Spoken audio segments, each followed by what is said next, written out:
जबकि नेपाली जबान हिंदुस्तान की कई राष्ट्रीय भाषाओं में से एक है और नेपाली बोलने वाले गोरखे भी वैसे ही हिंदुस्तानी हैं जैसे कि हिंदुस्तानी बंगाली बोलने वाले बांग्लादेशी नहीं और उर्दू बोलने वाले पाकिस्तानी नहीं और तमिल बोलने वाले श्रीलंकन नहीं हैं। गोरखे खालिस हिंदुस्तानी हैं। मैं ये वीडियो हिंदी में बना रहा हूँ। अगर किसी को नेपाली भाषा समझ में नहीं आता तो चैनल को सब्सक्राइब मत करना, क्योंकि मैं एक नेपाली हूँ और मेरा कंटेंट नेपाली में ही होता है, नेपाली में ही रहेगा। सो मैं इस वीडियो को हिंदी में क्यों बना रहा हूँ, क्योंकि कुछ बातें हैं क्लियर करने के लिए, आपको समझाने के लिए।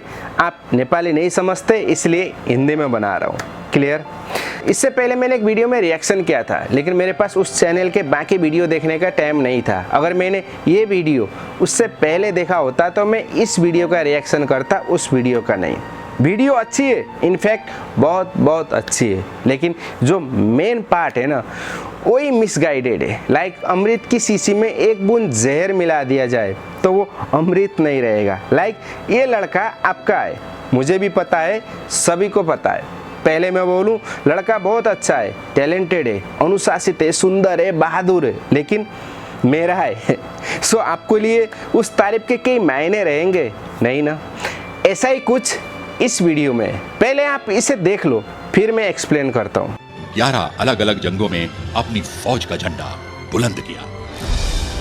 प्रथम विश्व युद्ध में करीब 2 लाख गोरखों ने फ्रांस, टर्की, मेसोपोटामिया और फिलिस्तीन में हिस्सा लिया और एक खास टुकड़ी के साथ लॉरेंस ऑफ अरेबिया का भी पूरा साथ दिया और मौजूदा इराक और सऊदी अरेबिया के इलाके में भी अपनी बहादुरी का कारनामा दिखाया। और दूसरे विश्व युद्ध में तो पहले विश्व युद्ध से भी ज्यादा तादाद में, यानी कि तकरीबन 2.5 लाख गोरखों ने सीरिया, नॉर्थ अफ्रीका, मौजूदा लीबिया, मोरक्को, ट्यूनीशिया, मिस्र और ग्रीस में जंगजू रहे और जापान के खिलाफ बर्मा, हिंदुस्तान के नॉर्थ ईस्ट, मलाया और सिंगापुर में भी अपनी महारत का लोहा मनवाया। हालांकि इनमें से गोरखों के 32,000 साथी मारे गए, लेकिन उनकी बहादुरी का अंदाजा इस बात से लगाया जा सकता है कि इस जंग में 2,734 बहादुरी के पदक भी उन्होंने हासिल किए। दरअसल कुल 16 विक्टोरिया क्रॉस जो नेटिव सोल्जर्स को दिए गए, उनमें 13 गोरखों को मिले जिन्होंने नमक का हक अदा करने के लिए अपनी जान निछावर कर दी थी। आजादी के बाद भारत माता की सेवा में भी गोरखों की बहादुरी के कारनामे अक्सर दास्तानों के आसमानों पे सितारों की तरह जगमगाते रहे हैं। 1952 में नायक नर बहादुर थापा को देश का पहला फर्स्ट क्लास अशोक चक्र दिया गया, जो कि शांति के दौर का परमवीर चक्र कहलाता है। मेजर धन सिंह थापा को 1962 की जंग में परमवीर चक्र से नवाजा गया। उनकी सूची खासी लंबी है, जिन्हें महावीर चक्र, वीर चक्र, कीर्ति चक्र, शौर्य चक्र से नवाजा गया। गोरखों की बहादुरी ही है जिसने हिंदुस्तानियों के दिलों पर ही नहीं बल्कि शायरी के कलाम पर भी कब्जा किया है और उन्हें ऐ मेरे वतन के लोगों जैसे मशहूर नज्म में भी मुकाम दिया। गोरखे नमक का कर्ज कभी ना भूलने वाली कौम है। यही वजह है कि उनकी बहादुरी की दास्तानें हिंदुस्तान की हर जंग और यहां तक कि दहशत के खिलाफ जंग में भी मिल जाती हैं। एक बहुत आम सोच ये भी है कि गोरखे नेपाली हैं क्योंकि उनकी जबान, तहजीब और साहित्य नेपाली है। इसी वजह से गोरखों के वजूद पर ही सवालिया निशान लगे रहते हैं।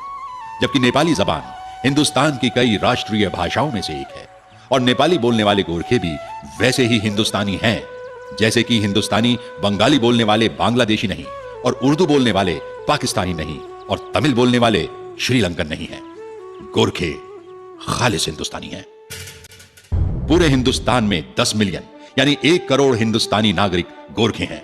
उत्तराखंड की कुल जमा आबादी का 12% गोरखे हैं।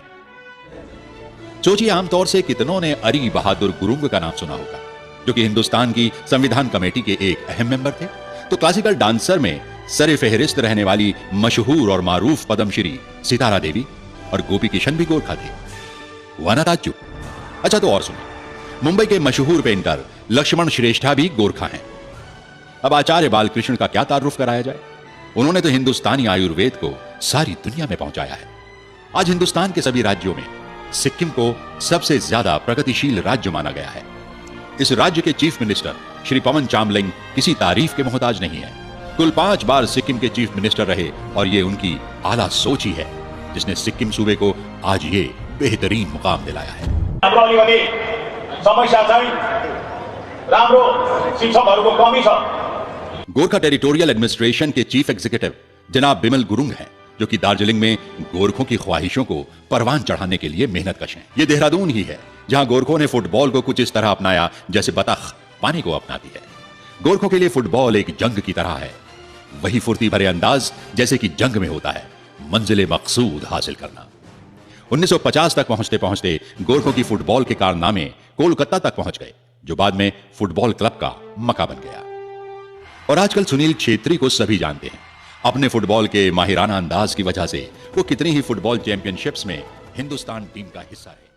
जैसे कि मैंने पहले भी बोला था, वीडियो बहुत अच्छी है, लेकिन अगर मैं ये बोलूं कि ये वीडियो मैंने बनाया है और सारा क्रेडिट मैं ले लूं, आपको कैसा लगेगा? ठीक, मुझे भी ऐसा ही लगा, क्योंकि मुझे पता है सच्चाई क्या है।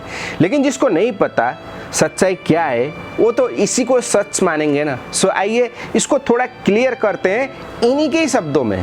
गोरखा फौज ने हर्षदेव जोशी की दावत कबूल की और फिर काली नदी पार करके 1790 में कुमाऊं पे कब्जा कर लिया। इसके बाद तो जैसे गोरखा कौम पीछे मुड़ के देखना ही भूल गई। 1803 में गोरखों ने गढ़वाल पर फतेह पाई और फिर अमर सिंह थापा के नेतृत्व में देहरादून भी हासिल कर लिया। बात यही नहीं हुई। गोरखा सोच अब ठाना है तो करना है। आगे बढ़ने की हद तो ये हो गई कि हवाओं पे सवार गोरखा फौज पंजाब के पहाड़ों को कब्जा करते हुए हिमाचल पहुंच गई और सतलुज नदी पे जाके रुकी।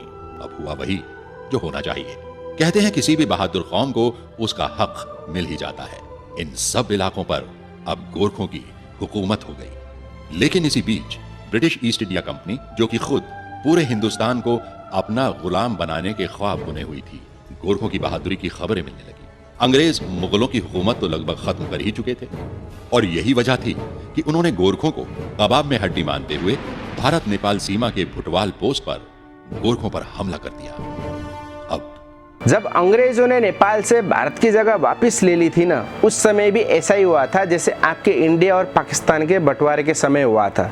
जो नेपाली गोरखाली इंडिया में रहना चाहते हैं वो इंडिया में रहने लगे। और आसान भाषाओं में समझाता हूँ, आपके या मेरे देश में बोला जाने वाला इंग्लिश हमारा तो नहीं है ना, वो अमेरिकी है। ऐसा ही किसी भी कारण से अगर कोई गोरखाली इंडिया में रहता है तो वो इंडियन हो सकता है, लेकिन उसकी वजह से पूरे गोरखा कम्युनिटी को इंडियन तो नहीं बोल सकते ना। वीडियो का मेन पर्पस यही समझाना था कि जो भी गोरखाली भारत में रहते हैं वो भारतीय हो सकते हैं, लेकिन गोरखा और गोरखाली नेपाल का है और नेपाल में ही है।